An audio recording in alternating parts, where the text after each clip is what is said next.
Mes chers élèves de Terminal S, bien le bonjour. Alors dans cette vidéo, on va voir la suite et la fin du chapitre qui s'appelle Stratégie de synthèse et sélectivité en synthèse organique. On avait vu dans une première partie en classe un exemple d'une synthèse organique. Un exemple, on avait pris la méthamphétamine. Et dans cette deuxième partie du cours, on va aborder deux notions.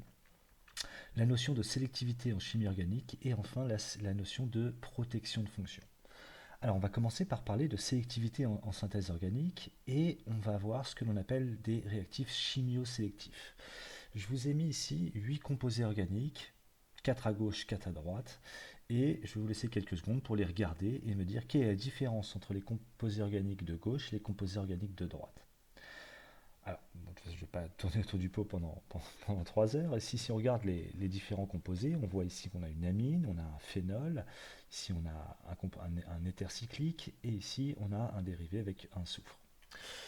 Les composés de gauche, eux, contrairement aux composés de droite, ils ont plusieurs fonctions. Et ça, c'est la plupart des composés en chimie organique, ils ont plusieurs fonctions. Si on prend ce composé, il y a un époxyde et une fonction que l'on appelle chlorure d'acide. Ici, on a un brome qui est branché sur un alcène et une amine. Sur ce composé, on a un acide carboxylique et un phénol. Et sur ce dernier composé, on a un alcool, on a les fonctions alcène, une amine et enfin un groupement nitro. Et la question, c'est lorsque l'on va mettre des réactifs ensemble, eh bien, quelle est la fonction qui va réagir prioritairement, parce que toutes les fonctions ne vont pas réagir. On a des ordres de priorité dans les fonctions. On va prendre un premier exemple pour voir ce qu'on appelle les réactifs chimio-sélectifs, et on va prendre comme exemple la synthèse du paracétamol. Alors pour synthétiser du paracétamol, on a besoin de ce composé qui s'appelle un para-aminophénol. Alors on va faire un petit point de nomenclature. On a un composé qui possède deux fonctions, la fonction phénol et la fonction amine, et c'est la fonction phénol qui va être prioritaire. Donc le NH2 ici est un substituant, et donc on va l'appeler amino. Il est en position para. Alors pourquoi para? Cette position s'appelle ortho, cette position s'appelle méta, et cette position s'appelle para. Donc on a le para-aminophénol. Pour synthétiser le paracétamol, donc on va mettre ce para-aminophénol en présence de ce composé qui s'appelle l'anhydride acétique, et un chimiste qui ne connaît pas la synthèse du paracétamol, sur le papier, il peut écrire deux réactions différentes. En effet, ici, ça c'est un composé électrophile, c'est la victime qui va subir une attaque, et ce composé, c'est le composé nucléophile, et ce composé nucléophile peut attaquer via deux atomes. Il peut attaquer par l'atome d'oxygène, et il peut aussi attaquer par l'atome d'azote, toujours grâce au doublé non liant des entités chimiques. Donc, si on part du principe que c'est l'atome d'oxygène qui attaque, on va avoir ce que l'on appelle une O-alkylation. O via l'atome d'oxygène, et on va obtenir ce composé-là. L'atome d'oxygène va venir frapper ce centre qui est très électrophile, et on va exclure cette petite partie de la molécule. C'est pour ça qu'on a comme sous-produit l'acide acétique, et on obtient cette molécule. Mais cette molécule, c'est pas le paracétamol. On peut donc envisager que ce soit l'amine qui attaque notre anhydride acétique, et on va ici avoir ce que l'on appelle une N-alkylation, c'est-à-dire que le OH lui ne réagit pas, et on va uniquement obtenir donc l'alkylation sur l'atome d'azote. Le paracétamol, c'est cette molécule, et donc quand on met en présence ce paraminophénol et notre anhydride acétique, on va obtenir quasiment exclusivement cette molécule. Alors sur le papier, les deux fonctionnent, mais on sait que le groupement amino est un nucléophile plus puissant par rapport au phénol, et c'est la raison pour laquelle on obtient notre paracétamol. Mais donc ça, c'est un exemple de réactif chimio-sélectif, parce que potentiellement, deux groupes peuvent attaquer, mais il n'y en a qu'un seul qui va réagir. On va prendre un autre exemple. Alors ici, c'est un exemple. On va prendre un composé ici sur lequel il y a deux atomes de brome, une amine et un aldéhyde. Et la question, c'est en quoi cette réaction est-elle chimio-sélective? Quand on regarde le produit, parce que rappelez-vous, le bon réflexe du chimiste organicien, il regarde les réactifs, il regarde les produits, et il essaye de comprendre ce qui s'est passé.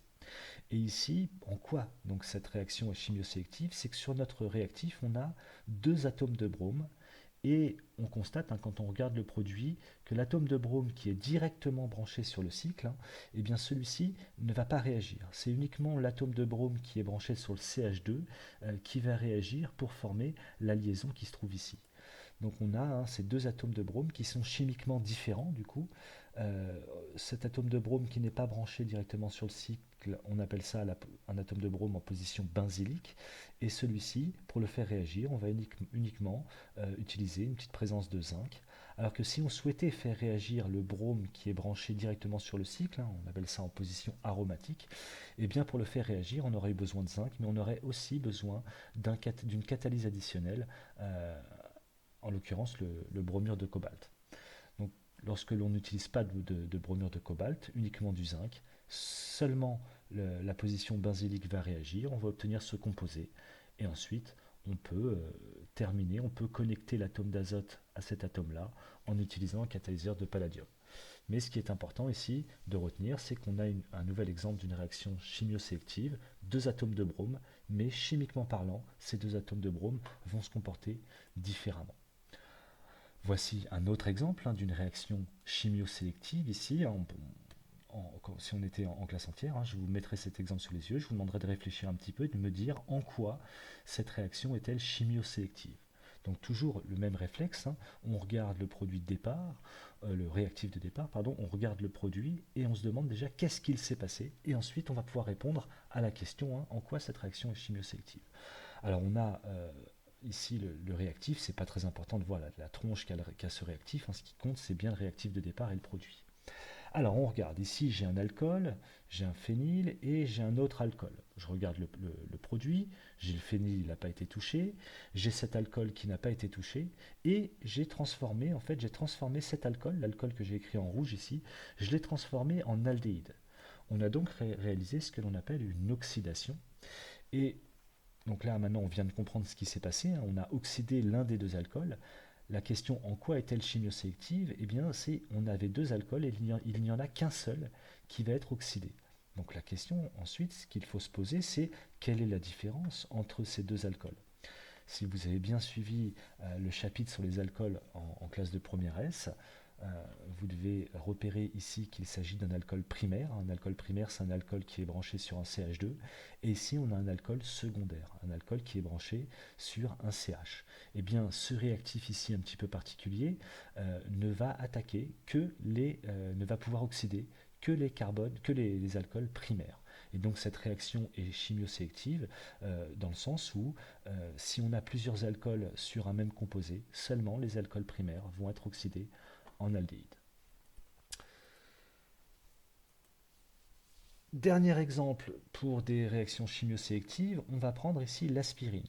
L'aspirine, on a la fonction acide carboxylique et on a la fonction ester que vous devez reconnaître assez facilement. Et ici, on va pouvoir faire réagir cette aspirine de façon différente en fonction des conditions expérimentales. On va utiliser comme réactif de la soude, alors je ne l'ai pas écrit ici mais c'est de la soude, et si on met un équivalent de soude avec de l'aspirine à température ambiante, et bien la soude c'est une base, la base va faire son travail, elle va venir déprotoner notre acide et on va obtenir ici le carboxylate correspondant. Donc soude à température ambiante sur l'aspirine ne va uniquement donner la déprotonation de notre acide.